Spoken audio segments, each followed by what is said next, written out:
Next on ABC7's Good Morning El Paso Weekend, in the wake of the Dallas attacks and police shootings, vigils and protests being held around the country and across the world this morning. We're learning more about the 5 police officers killed in that ambush in Dallas, including military veterans who had made it through multiple tours of duty. And around the borderland, local officials and groups react to this week's horrific events. There's Storm Track weather, Stephen. We have some hot weather in store for us. The first alert is in effect. Temperatures well above the century mark all week long. Details to come. This is all the news you need to start your Saturday, July 9th. ABC7's Good Morning El Paso Weekend starts right now.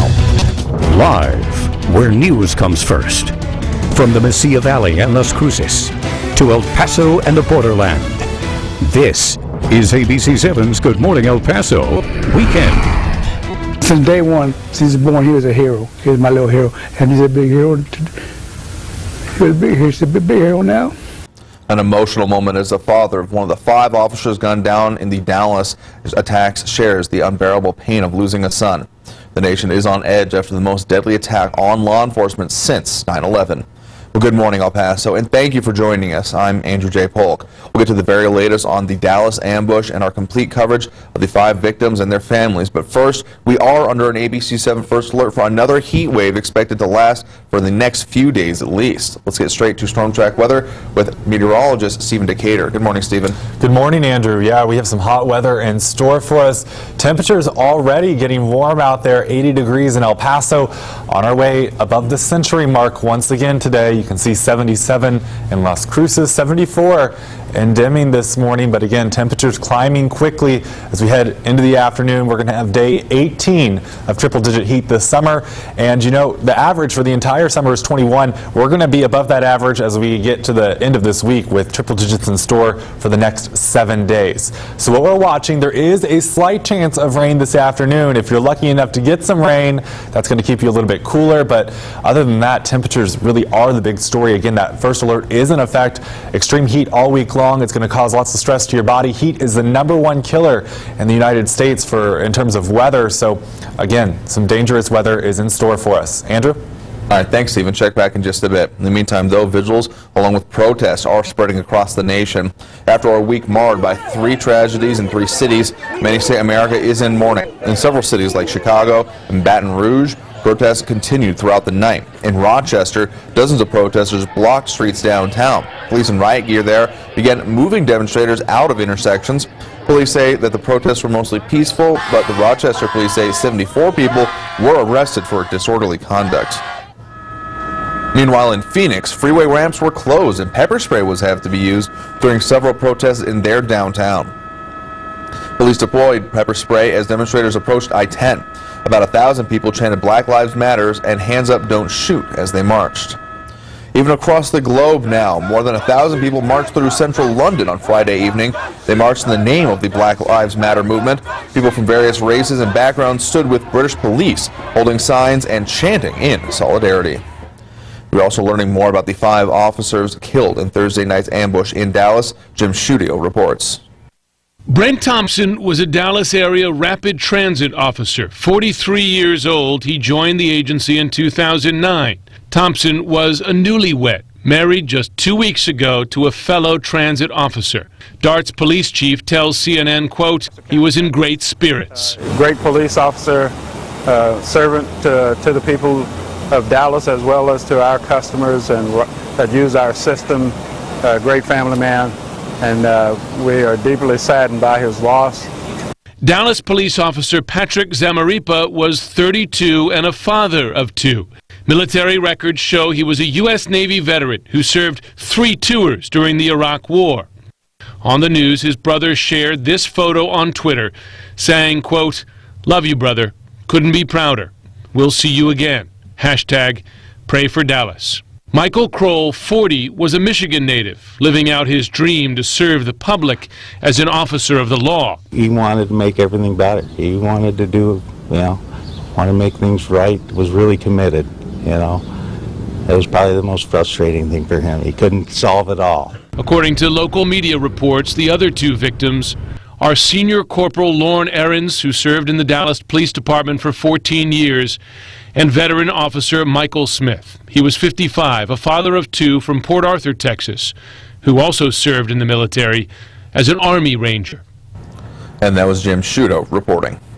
Police say it was a lone gunman who carried out the shootings. The suspected killer, 25-year-old Micah Xavier Johnson, a former soldier living near Dallas.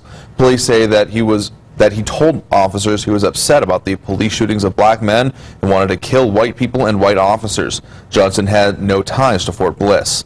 Dallas police say Johnson reportedly had bomb-making materials, ballistic vests, rifles, and ammunition at his home. Police say he also had a personal journal of combat tactics. Police also say that they interviewed people who described Micah Johnson as a loner. He was a former soldier believed to live in Mesquite, Texas, about 10 miles east of downtown Dallas. And an unprecedented tactic is what stopped the attack from possibly becoming even worse. Police used a bomb robot like this to deliver an explosive to kill Johnson after hours of negotiations failed.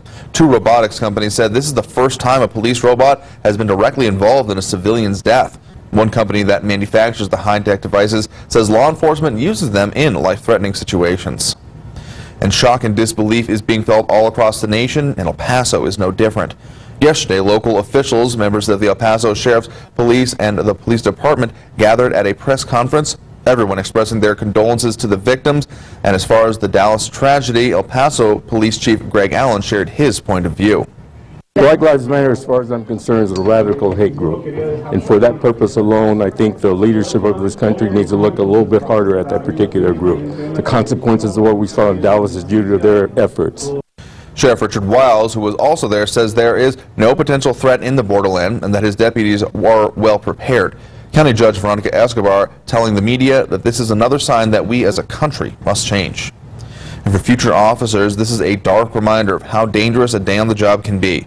ABC7's Darren Hunt spent his day yesterday at the EPCC Law Enforcement Training Academy. He has more with reaction from El Paso Police. All flags are at half staff out here today out of respect for those fallen Dallas officers. While many were hesitant to speak with us today, we were able to get comment from the director of the EPCC Training Academy. Today was actually the final day of training for a class of future officers. They were undergoing an intense speed shooting scenario when we arrived, in which they are expected to take down a number of targets while having to change weapons. The director of the academy, Barry Bogle, is a former El Paso police officer of more than 30 years. Bogle said what happened in Dallas was discussed in depth today with students who will soon find themselves out on the streets fighting crime and possible targets simply because they are police officers. It serves as an example of what they can expect as police officers going out there to the field to their assignments. But you know, and the biggest thing we want to get across to them is that anytime somebody puts one of these on, they automatically immediately become a target for anybody that wants to go ahead and take a shot at them, or in any case drive home some kind of a message, politically, racially, or whatever it happens to be.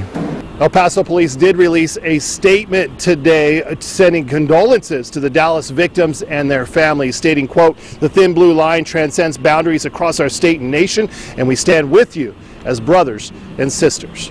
Darren Hunt, ABC7.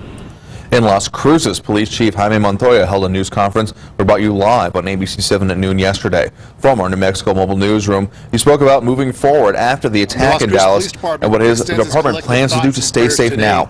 Montoya expressed deep sorrow for the loss of those 5 officers in Dallas. The chief sent out a supportive email to his officers Friday morning, encouraging them to come together in support. Montoya says he is depressed by the targeted shootings of law enforcement, but he says being a target day or night is something that comes with the job. One thing they told me in the academy 25 years ago, when you put that badge on your chest, you become a target. And that's one thing I remember every day. I put my uniform on, I'm a target. What happened in Dallas is not going to change things. I'm still a target no matter what. It's hard to prepare for something like this. This is something that you do training when it comes to the response to it. It's harder to have training to prepare for something like this because it's unheard of. And Chief Montoya is telling his officers to be extra vigilant following the attack and is asking the public to report anything suspicious. And with all the violence and injustice the country has witnessed recently, many in El Paso are calling for peace. Mosley Hobson is part of the Black Roundtable, the group that organizes discussions to raise awareness on social issues that affect the African American community. Hobson says there's a misconception about the Black Lives Matter movement. While some feel it promotes violence, he says this is not a Black Panther movement or an anti-law enforcement movement. He says it's about having a serious conversation about the mistreatment and the systematic racism that still exists in the U.S. He says what happened in Minnesota, Louisiana, and in Dallas is tragic, and now more than ever, El Pasoans need to unite.